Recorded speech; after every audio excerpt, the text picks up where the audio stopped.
ആ സിനിമകളിലെല്ലാം പ്രണയത്തെക്കുറിച്ച് കേൾക്കുമ്പോൾ നമുക്ക് മനസ്സിന് സന്തോഷമാണ് ലഭിക്കുന്നത്. പക്ഷേ ഇപ്പോൾ കേരളത്തിൽ നടക്കുന്നത് പ്രണയവുമായി ബന്ധപ്പെട്ട് കൊലപാതകങ്ങളാണ്. ഇന്നലെ വെഞ്ഞാറമൂടും ഒരു സംഭവം ഉണ്ടായിട്ടുള്ളത്. അഫ്ഫാൻ അല്ലേ, അദ്ദേഹത്തിൻ്റെ കാമുകിയും ബാക്കി 4 പേരെയും കൊലപ്പെടുത്തിയിരിക്കുകയാണ്. കാമുകി ഫർസാനയുടെ തലയിൽ ചുറ്റിക കൊണ്ട് അടിച്ചാണ് കൊലപ്പെടുത്തിയിരിക്കുന്നത്. നെറ്റിയിൽ വലിയ തല പൊട്ടിയാണ് മരിച്ചിരിക്കുന്നത്. പ്രണയത്തിന് ഇപ്പോൾ കണ്ണില്ലേ? റിപ്പറെ പോലാണ് വന്നിരിക്കുന്നത്. റിപ്പറെ പോലെ പ്രണയമുള്ളവരോട് ഇങ്ങനെ ചെയ്യും. നമ്മൾ കേട്ടിട്ട് പരിചയപ്പെട്ടിട്ടുള്ള പ്രണയം എന്നൊക്കെ പറയുന്നത് റോമിയോയും ജൂലിയറ്റും തമ്മിലുള്ള പ്രണയം, പ്രഭു കുടുംബങ്ങളുടെ ശത്രുതയെ മറന്നുകൊണ്ടുള്ള പ്രണയം, ലൈല മഞ്ജുനു, അങ്ങനെ എത്രയോ ഉദാഹരണങ്ങളാണ് നമ്മൾ വായിച്ചിട്ടുള്ളത്, അനുഭവിച്ചിട്ടുള്ളത്. നമ്മുടെ ഈ 70കളുടെ കാലഘട്ടത്തിൽ, നമ്മുടെ യൗവന തീഷ്ണമായ കാലഘട്ടങ്ങളിൽ നമ്മൾ കണ്ടിട്ടുള്ളതൊക്കെ കാൽപ്പനികതയുടെ ചാരുത കലർന്ന ആ പ്രേമമാണ്. പവിത്രമായ പ്രേമം, പലപ്പോഴും പ്ലേറ്റോണിക് തലത്തിലേക്ക്, അതായത് ശരീരചിന്തയില്ലാത്ത തലത്തിലേക്കുള്ള പ്രണയം. ഇപ്പോൾ പ്രണയമാണോ, പ്രേമമാണോ, കാമമല്ലേ, കത്തിക്കാടുന്ന കാമമല്ലേ? നോക്കൂ, കൊച്ചു കുട്ടികൾ വരെ, സ്കൂൾ തലത്തിൽ വരെ തോളിൽ കൈയിട്ടുകൊണ്ടേ ക്ലാസ്സിലിരിക്കത്തുള്ളൂ. ശരീരസ്പർശം എന്ന് പറയുന്നത് പണ്ടൊക്കെ വളരെ നിഷിദ്ധമായിട്ടുള്ള ഒരു വസ്തുവായി കണക്കാക്കിയെങ്കിൽ തൊട്ടുരുമയിൽ നിന്ന് ശരീരത്തിൻ്റെ എല്ലാ ഭാഗങ്ങളിലും പരസ്പരം സ്പർശിച്ചിട്ടുണ്ടും മൊബൈലിലൂടെയുള്ള അശ്ലീലമായിട്ടുള്ള ചിത്രങ്ങൾ പരസ്പരം കണ്ടുകൊണ്ടും പങ്കുവെച്ചുകൊണ്ടും ഉള്ള പ്രണയങ്ങൾ. ഈ പ്രണയങ്ങളിൽ തന്നെ പല തട്ടിലുള്ള പ്രണയങ്ങളുണ്ട്. ഒരു പെൺകുട്ടിക്ക് തന്നെ, അല്ലെങ്കിൽ ഒരു ആൺകുട്ടിക്ക് തന്നെ most loving friend, second loving friend, തേർഡിൽ, ഇതിൻ്റെയൊക്കെ പേരുകളൊക്കെ പഠിക്കാൻ പോയി കഴിഞ്ഞാൽ നാണക്കേടായതുകൊണ്ട് നാണമല്ലേ ഇങ്ങനെയൊക്കെ പ്രേമിക്കാൻ. പലതരത്തിലൊരു 4-5 ഫ്രണ്ട്സാണ്. അപ്പം മോസ്റ്റ് ഫ്രണ്ട്ലി നേഷൻ എന്നൊക്കെ പറഞ്ഞ് നമ്മൾ ഓരോ സ്റ്റാറ്റസ് ഓരോ രാജ്യങ്ങൾ കൊടുക്കുന്ന പോലെ ഓരോരുത്തർക്കും ഇങ്ങനെ സ്റ്റാറ്റസ് കൊടുക്കുക. ഇങ്ങനെ പറയുമ്പോൾ പ്രണയത്തിന് എതിരാണെന്ന് നമുക്കൊരു ചിന്ത തോന്നും. പ്രണയത്തിന്, അതിൻ്റെ പരിശുദ്ധമായ പ്രണയത്തിന് ഞാൻ ഒരിക്കലും എതിരല്ല. ആ പ്രണയം എന്ന് പറയുന്നത് നമ്മളെ ശരിക്കും ബ്ലിസിൻ്റെ, ആനന്ദത്തിൻ്റെ ഉന്നതമായ തലങ്ങളിലേക്ക് കൊണ്ടുപോകുന്ന തരത്തിലുള്ള പ്രണയമാണ്. കൃഷ്ണനും രാധയും തമ്മിലുണ്ടായിരുന്നതും, ഞാനൊരു പഴഞ്ചനാണെന്ന് പറയും, കൃഷ്ണൻ്റെയും രാധയുടെയും കാര്യം കൊണ്ടുവന്ന ആ തരത്തിലുള്ള പ്രണയമാണ്. ഇന്നിപ്പോൾ നമ്മൾ കാണിക്കുന്നതുകൊണ്ട് കോക്കാൻ ബീച്ച് പ്രേമങ്ങളല്ല. ട്രെയിനിൻ്റെ കോറിഡോറിൽ നിന്ന് യാത്രക്കാർക്ക് ശല്യം ഉണ്ടാക്കിക്കൊണ്ട്, ബസ്സിനകത്തിരുന്ന് യാത്രക്കാർക്ക് ശല്യം ഉണ്ടാക്കിക്കൊണ്ട്, ക്ലാസ്സിലിരുന്ന് പഠിപ്പിക്കുന്ന അധ്യാപകന് അലോസരം ഉണ്ടാക്കിക്കൊണ്ട് യാത്രക്കാർക്ക് അലോസരമുണ്ട്, പാർക്കിനകത്ത് അവിടെ വന്ന് കാറ്റുകൊള്ളാൻ വരുന്നവർക്ക്, നടന്നു പോകുന്നവർക്കും എല്ലാം അലോസരമുണ്ടാക്കിക്കൊണ്ട് നടത്തുന്ന കാമ പേക്കൂത്തുകളെ നമ്മൾ പ്രേമമെന്ന് വിളിക്കുന്നത്. പ്രേമത്തെ അധിക്ഷേപിക്കും. അല്ലെ, ഇതിപ്പോൾ അതിനേക്കാൾ ഇപ്പോൾ കൊലപാതകത്തിലേക്കാണ് പോകുന്നത്. ഗ്രീഷ്മയുടെ സംഭവം അറിയാലോ, ഷാരോൺ വധക്കേസ്. അങ്ങനെ പ്രണയം അവസാന ഘട്ടത്തിൽ കൊലപാതകത്തിലേക്ക് മാറുന്നത് എന്താണ്? അതാണ് ഈ പ്രേമമുള്ളവരുത്തൻ കൊല്ലുമല്ലോ. പ്രേമമുള്ളവരുത്തൻ തൻ്റെ കാമുകിയെ ആസിഡ് ഒഴിച്ച് കൊള്ളിക്കുമോ? അങ്ങനെ ചെയ്യാൻ തോന്നുമോ? ഒരിക്കലും തോന്നില്ല. അവരുടെ ശരീരത്തിൽ ഒരു പോറൽ പോലും ഏൽക്കരുത് എന്ന് നിങ്ങളിൽ കാമുകരിൽ ഉണ്ടാകുന്ന ആ വിശ്വാസം, അതിനെയാണ് പ്രേമമെന്ന് പറയുന്നത്. ഇതൊക്കെ കാമം, ശരീരം കിട്ടാൻ വേണ്ടിയിട്ടുള്ള മാംസനിബദ്ധമായിട്ടുള്ള രാഗം. ഇപ്പൊ പ്രേമമെന്ന് പറയുന്നത് കാമത്തിലേക്ക്. ഈ പ്രതി മറ്റൊരു പോലീസിന് നൽകിയിരിക്കുന്ന മൊഴി, എന്തുകൊണ്ടാണ് ഈ കാമുകിയെ കൊന്നതെന്ന് ചോദിക്കുമ്പോൾ, ഞാനും എൻ്റെ കുടുംബവുമെല്ലാം മരിച്ചു കഴിഞ്ഞാൽ, ഇങ്ങനെ സംഭവങ്ങൾ നടന്നു കഴിഞ്ഞാൽ എൻ്റെ കാമുകി ഒറ്റയ്ക്കായി പോകുമെന്നാണ് പ്രതി പറയുന്നത്. വലിയ സ്നേഹമാണ്. സ്നേഹം കൊണ്ട് കൊല്ലുക, അത് ഒരിക്കലും ലോജിക്കില്ല. ഒറ്റയ്ക്കായി പോകുന്നുള്ള അല്ല, അവിടെ സ്വാർത്ഥതയാണ്. ഈ പെൺകുട്ടിക്ക് സ്വന്തം കാലിൽ നിന്നുകൊണ്ട് വളരാനുള്ള സാഹചര്യം ഇന്ന് ലോകത്തുണ്ട്. അല്പം വിദ്യാഭ്യാസമെങ്കിലും ഉണ്ടെങ്കിൽ ഒരു കമ്പ്യൂട്ടറിന്റെ മുമ്പിൽ ഇരുന്നാൽ പോലും ഡെയിലി ജീവിക്കാനുള്ള പണം കിട്ടും. അങ്ങനെ എത്രയോ പേര് ജീവിച്ചു പോകുന്ന നമ്മൾ കാണും. പ്രശ്നം ഇതാണ്. അഫാൻ പറഞ്ഞാലും അതിൻ്റെ അപ്പം പറഞ്ഞാലും ശരി, പ്രശ്നം ഇതാണ്. അവിടെയാണ് പ്രശ്നം. അതായത് ഇവൾ ഒറ്റയ്ക്ക് ജീവിക്കും, അപ്പോൾ എനിക്ക് ഇവളെ കിട്ടില്ല, എന്നാൽ പിന്നെ ഇവളെയും കൊന്നിട്ട് അങ്ങ് പോകാമെന്ന് പറയുന്ന സെൽഫിഷ്നെസ് തന്നെയാണ് അതിൻ്റെ പിന്നിൽ പ്രവർത്തിച്ച ചേതോ വികാരമെന്ന് നമ്മൾ അന്വേഷിക്കാൻ വേണ്ടി പാടൂർ പടിപ്പുരയ്ക്കൽ പോകേണ്ട കാര്യമില്ല. അല്ലെങ്കിൽ ഈ അറുംകൊല ചെല്ലുക, ഞാൻ മരിച്ചോട്ടെ, പക്ഷെ നീ ജീവിക്കണം, സന്തോഷമായിട്ട് തന്നെ ജീവിക്കണം. നല്ലൊരു സ്നേഹമുള്ള ഭർത്താവ് പറയുന്നത്, നീ വേറെ കല്യാണം കഴിച്ച് ജീവിച്ചോ എന്ന് പറയുമ്പോൾ അവിടെയാണ് സ്നേഹം, അവിടെയാണ് പ്രേമം കൂടിക്കൊള്ളുന്നത്. ഇടപ്പള്ളി രാഘവൻപിള്ള ആത്മഹത്യ ചെയ്യുകയായിരുന്നു, ചന്ദ്രിക ആത്മഹത്യ ചെയ്തില്ല. ചന്ദ്രിക ജീവിച്ചു കൊള്ളട്ടെ എന്നാണ് ഇടപ്പള്ളി വിചാരിച്ചത്. അല്ല, രണ്ടുപേരും കൂടെ പോയി നമുക്ക് ആത്മഹത്യ ചെയ്യാം എന്ന് പറയുന്നത് പ്രേമമല്ല, അത് കാമപ്രേരിതമായിട്ടുള്ള ഒരു വെറും പ്രേമനാട്യം മാത്രമാകുന്നു എന്ന് തന്നെ ഞാൻ പറയും. അതുതന്നെയാണ് അതിൻ്റെ സത്യവും. അതുകൊണ്ട് ഒരിക്കലും നമ്മളിത് പ്രേമമെന്ന് പറയാൻ പറ്റില്ല. ഇത് ശരീരങ്ങൾ തമ്മിലുള്ള ഒരു ആകർഷണമാണ്. അത് തെറ്റാണെന്ന് ഞാൻ പറയുന്നില്ല. ബയോളജിക്കലായിട്ടുള്ള ഒരു സൈക്കോളജിക്കലായി ഈ സ്കൂളുകൾ കേന്ദ്രീകരിച്ച് ബോധവൽക്കരണം നടത്തേണ്ടി വരുമോ ഈ പ്രണയത്തെ? ബോധവൽക്കരണമൊക്കെ നടത്തി പിള്ളേർ ബോധവൽക്കരണമൊക്കെ നടത്തുന്നത് ഇപ്പോൾ ഈ മൊബൈലിൽ കൂടെ, അതിൽ കാണുന്ന വിഡ്ഢിതങ്ങളിൽ കൂടിയൊക്കെയാണ് വളരുന്നത്. നമ്മൾക്ക് ഇവർക്ക് കൊടുക്കാൻ കഴിയുന്നതെന്ന് പറഞ്ഞാൽ ഈ ഇമോഷണൽ കോഷ്യന്റ്. ഈ അഫാൻ ഇങ്ങനെ ചെയ്യാതെ തന്നെ ഈ മറ്റൊരു സംഭവം ഉണ്ടല്ലോ, ബ്രേക്കപ്പ് പറഞ്ഞാൽ ഉടനെ രണ്ടുപേർ തമ്മിൽ ഇഷ്ടപ്പെടുന്നു, അതിൽ ഒരാൾക്ക് മറ്റൊരാളോട് താല്പര്യമില്ലെങ്കിൽ ഉടനെ അവിടെ കൊലപാതകം, മർദ്ദനമായി.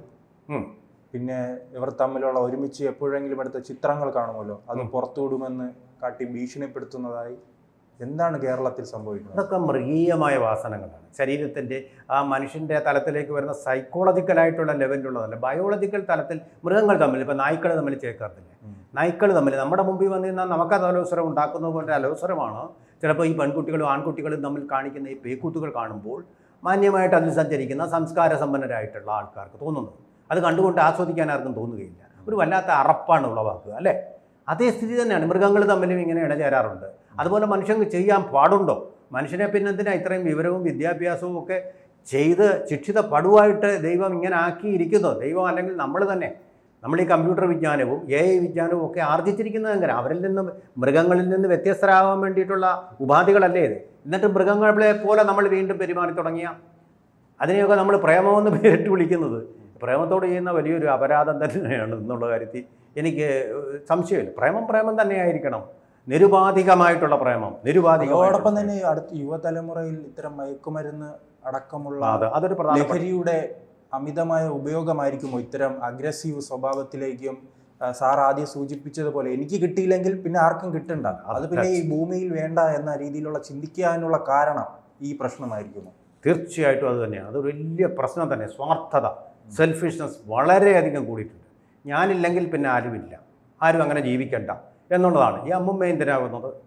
അമ്മുമ്മ പട്ടിണി കിടക്കുമെന്ന് വിചാരിച്ചു. അമ്മുമ്മയ്ക്ക് ആഭരണമുണ്ട്, ആ ആഭരണം പണയം വെച്ചാലും അമ്മുമ്മയ്ക്ക് ജീവിക്കാമായിരുന്നല്ലോ. ആ ആഭരണമുള്ള അമ്മുമ്മ എന്തിനാ തല്ലിക്കൊല്ലാൻ ശ്രമിച്ചത്? ഈ അനിയനെ എന്തിനാ? അനിയൻ പഠിച്ച് വലുതായി അവൻ നല്ല മിടുക്കനായി ജീവിച്ചു പോകത്തില്ലേ? അവനെ എന്തിനാ കൊന്നത്? ഇവൻ എന്തെങ്കിലും തരത്തിലുള്ള വരുമാനം ഉണ്ടായി ഇവരെ ചെലവിന് കൊടുത്തുകൊണ്ടിരിക്കുകയായിരുന്നു? ഒന്നുമല്ല. ആ പെൺകുട്ടി 3:30 ഈ കൊലപാതകി 2-3 കൊലപാതകം കഴിഞ്ഞിട്ടാണ് ഈ പെൺകുട്ടിയെ വിളിക്കുന്നത്.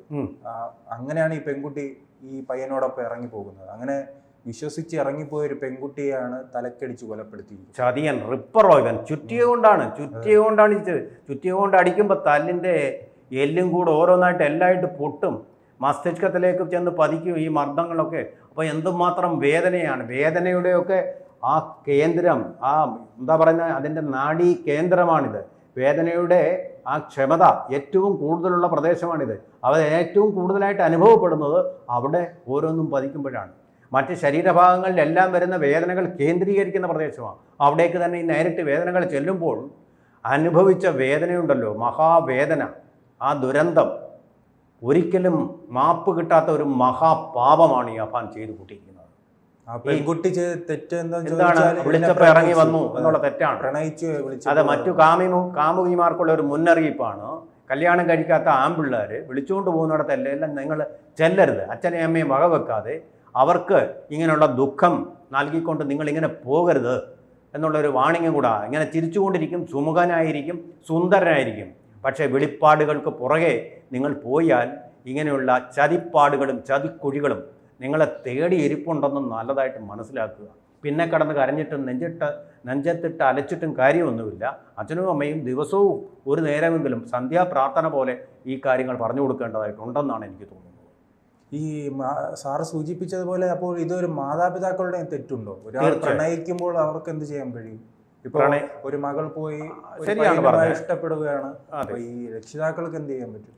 ശരിയാണ്, ആ പറഞ്ഞത് ഭാഗികമായിട്ട് ശരിയാണ്. ട്യൂഷൻ എന്നും പറഞ്ഞ് ഇറങ്ങിപ്പോയി വീട്ടുകാർക്കൊന്നും ചെയ്യാൻ പറ്റും. പക്ഷേ ശ്രീജിത്ത്, നല്ലൊരു കുടുംബത്തിൽ നല്ല അച്ചടക്കത്തോടും അച്ഛനും അമ്മയും തമ്മിൽ നല്ല സ്നേഹത്തോടും മക്കളോടും നല്ല സ്നേഹത്തോടും കഴിയുന്ന കുടുംബത്തിൽ ഈ പെൺകുട്ടി ഒരിക്കലും ഇങ്ങനെ ചെയ്യില്ല എന്നുള്ളതിന് ഉത്തരം. ഒരു പെൺകുട്ടിയും അങ്ങനെ ചെയ്യില്ല. നിരവധി ഉദാഹരണങ്ങളുണ്ട്. ഈ പെൺകുട്ടി മാത്രമല്ലല്ലോ നമ്മുടെ സമൂഹത്തിൽ ജീവിക്കുന്നത്. ഒരു പെൺകുട്ടി, അച്ഛനെയും അമ്മയും സ്നേഹിക്കുന്ന ഒരു പെൺകുട്ടി ഇങ്ങനെ ചെയ്യില്ല, വിളിച്ച പാടിറങ്ങി പോവില്ല. നോക്കൂ, ഇപ്പോൾ വരുന്ന മഹാഭൂരിപക്ഷം പെൺകുട്ടികളും അവരുടെ അച്ഛനെ എന്തെങ്കിലും ഒന്ന് പറഞ്ഞു കഴിഞ്ഞാൽ പ്രതിഷേധിക്കുന്നവരാണ്. അവരുടെ അച്ഛനെ വിഷമിപ്പിക്കാൻ ആഗ്രഹിക്കാത്തവരാണ്. നമ്മൾ നോക്കൂ, ചില പെൺകുട്ടികൾ ആത്മഹത്യ ചെയ്തിട്ടുണ്ട്. എന്തിനാ സ്ത്രീധനം ചോദിച്ചപ്പോൾ? ഈ സ്ത്രീധനം ഉണ്ടാക്കാൻ എൻ്റെ അച്ഛന് ബുദ്ധിമുട്ടായിരിക്കും, അതുകൊണ്ട് അച്ഛനെ ബുദ്ധിമുട്ടിക്കാതെ മരിക്കാമെന്ന് വിചാരിച്ച മരിച്ച പെൺകുട്ടികളുള്ള നാടാണിത്. അതുകൊണ്ട് അങ്ങനെ പറയരുത്. അങ്ങനെയുള്ള പെൺകുട്ടികൾ ഒരിക്കലും വെളിച്ചപാടിറങ്ങി ചെല്ലുകയില്ല. അവർക്കും ദുരന്തങ്ങൾ പിന്നെ സംഭവിക്കുന്നുണ്ട്, അവരുടെ കുറ്റം കൊണ്ടല്ല അത് സംഭവിക്കുന്നത്. ഭർത്തൃ മർദ്ദനങ്ങളും പീഡനങ്ങളും കൊണ്ടാണ് സംഭവിക്കുന്നത്. അത് ഓർക്കണം നമ്മൾ. അങ്ങനെയുള്ള പെൺകുട്ടികൾ ഇപ്പോഴും അല്ല, ആ പെൺകുട്ടിയും ചിലപ്പോൾ തിരിച്ചറിയാൻ കഴിയില്ലല്ലോ ഈ കൊലപാതകം ഇനി ഇതിനാണ് വിളിക്കുന്നതെന്ന്. അതാണ് ഞാൻ പറഞ്ഞത്. അങ്ങനെയുള്ള വിളികൾക്ക് പിന്നാലെ പോകാതിരിക്കുക എന്നുള്ളത്. കല്യാണം കഴിച്ച ശേഷം അങ്ങനെയുള്ള വിളികൾക്ക് ശേഷം പോകാതിരിക്കുക. ഫോണിൽ കൂടെ വിളിച്ച് സംസാരിച്ച് ഉത്തരം പറഞ്ഞ് സന്ദേശം കൊടുക്കുന്നതിന് കുഴപ്പമൊന്നുമില്ലല്ലോ. അവിടെ റെസ്ട്രിക്റ്റ് ചെയ്യണം. ഇപ്പം ഒന്ന് പണ്ടത്തെ പോലെ അങ്ങനെ ഒരു കാലമല്ലല്ലോ, നേരിട്ട് സംസാരിക്കാൻ പറ്റും എന്നുള്ള കാലമല്ലല്ലോ. ഫോണിൽ കൂടെ സംസാരിക്കുക. ബാക്കി കാര്യങ്ങളും ഇടപാടുകളും ഒക്കെ കല്യാണം കഴിഞ്ഞിട്ടാകാമെന്നുള്ള ഉറച്ച നിലപാടിൽ നിൽക്കണം പെൺകുട്ടികൾ. അല്ലെങ്കിൽ ഈ പറഞ്ഞ പോലെ ഒരു ക്ലീശേ ആയതുപോലെ ഇലയെന്നും ഉള്ളിൽ വീണാലും മുള്ളി എന്ന ഇലയിൽ വീണാലും എല്ലാം കുഴപ്പം ഇലയ്ക്ക് തന്നെയാണ്. ആ ഇലയാണ് ഇന്നിപ്പോൾ ഇവിടെ കണ്ണേ മടങ്ങുക കരിഞ്ഞു മെലിഞ്ഞു മാശു എന്ന് പറയുന്നത് പോലുള്ള അവസ്ഥയിൽ ഇങ്ങനെ കിടക്കുന്നത്. നമുക്ക് കണ്ണീരൊലിപ്പിക്കാനേ കഴിയത്തുള്ളൂ, മറ്റൊന്നും ചെയ്യാൻ കഴിയില്ല. അച്ഛനമ്മമാർ പെൺകുട്ടികൾ സ്വമനസാലയുമാണോ ഈ കാര്യങ്ങളിൽ അവരുടെ സുരക്ഷ ഉറപ്പാക്കാനുള്ള ബാധ്യതയുള്ളവർ. അതുപോലെ തന്നെ സ്വന്തം മക്കൾ ഈ മയക്കുമരുന്നിൻ്റെ അഡിക്റ്റുകളായിട്ട് സ്നേഹശൂന്യരായിട്ട് വളരുന്നുണ്ടോ എന്നുള്ള ചെക്കപ്പുകൾ ചെയ്യേണ്ടത് പോലീസോ സമൂഹമോ അല്ല, സ്വന്തം വീട്ടുകാർ തന്നെ.